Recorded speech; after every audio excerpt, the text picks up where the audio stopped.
এই গল্পটি ডক্টর ইব্রাহিম ও তার পরিবারের স্ত্রী সায়রা, মেয়ে সানা ও ছেলে আয়ানকে ঘিরে। তারা সম্প্রতি কেরালার এক দুর্গম গ্রামে তাদের পৈতৃক হাভেলিতে বসবাস শুরু করেন। চারিদিকে ঘন সবুজ বন আর বয়ে চলা নদী থাকলেও এই হাভেলির পরিবেশ ছিল একেবারে নিস্তব্ধ আর রহস্যময়। গ্রামবাসীরা একে অভিশপ্ত হাভেলি বলে জানত এবং এর কাছেও আসতে ভয় পেত। প্রথম দিনই যখন সায়রা হাভেলিটি ঘুরে দেখছিলেন, তার মনে হয়েছিল যেন কেউ তাকে অনুসরণ করছে, কিন্তু পেছনে তাকিয়ে কাউকে দেখতে পাননি। বিষয়টিকে ভ্রম বলে ভুলে যাওয়ার চেষ্টা করেন।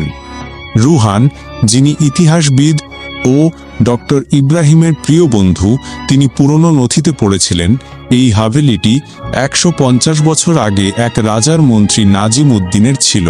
কিন্তু একদিন হঠাৎ করে নাজিব ও তার পরিবার উধাও হয়ে যায় এবং তখন থেকেই এই হাভেলিকে অভিশপ্ত মনে করা হয়।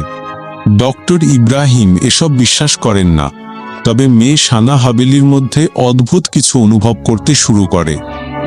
এক রাতে ঘুমের মধ্যে সানা অনুভব করে কেউ তার কানের পাশে ফিসফিস করছে।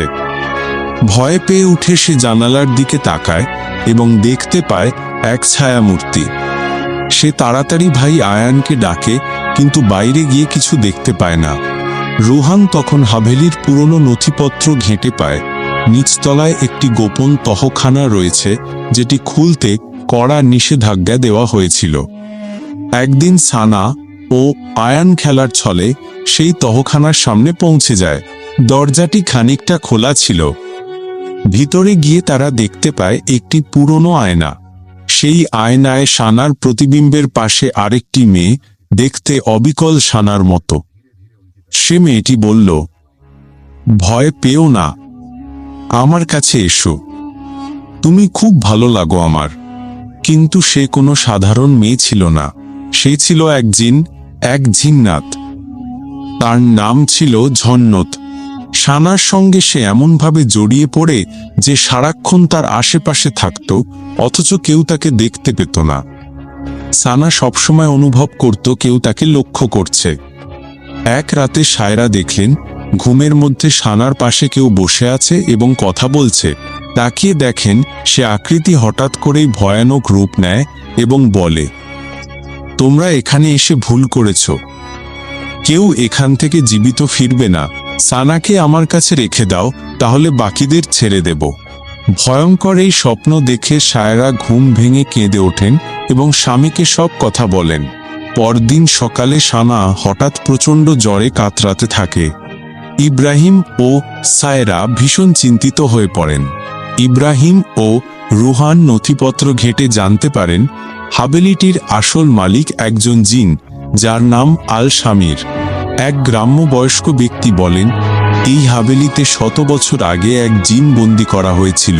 নতুন মানুষ আসায় সে আবার জেগে উঠেছে। সমাধানের উপায় একটাই, গ্রামের মসজিদের ইমাম সাহেব, যিনি জিন দমন করতে পারেন। ইব্রাহিম ও রুহান ইমামের কাছে যান।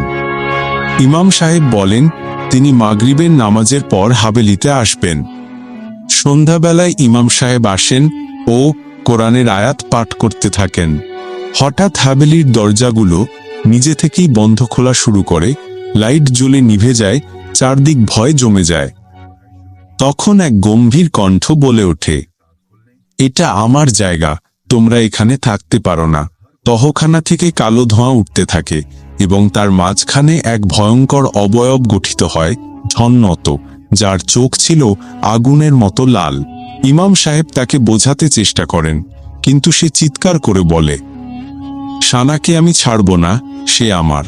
তখন ইমাম সাহেব তাকে তাবিজ পড়া পানি ছিটিয়ে দেন এবং সঙ্গে সঙ্গে ঝিন আতঙ্কে চিৎকার করে ধোঁয়ার আকারে আবার তহখানায় বন্দী হয়ে যায়। ইমাম বলেন, এখন সব ঠিক আছে, কিন্তু তহখানাটি আর কখনোই খোলা যাবে না।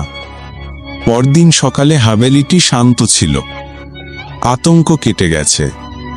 ডক্টর ইব্রাহিম সিদ্ধান্ত নেন তারা আর এখানে থাকবেন না।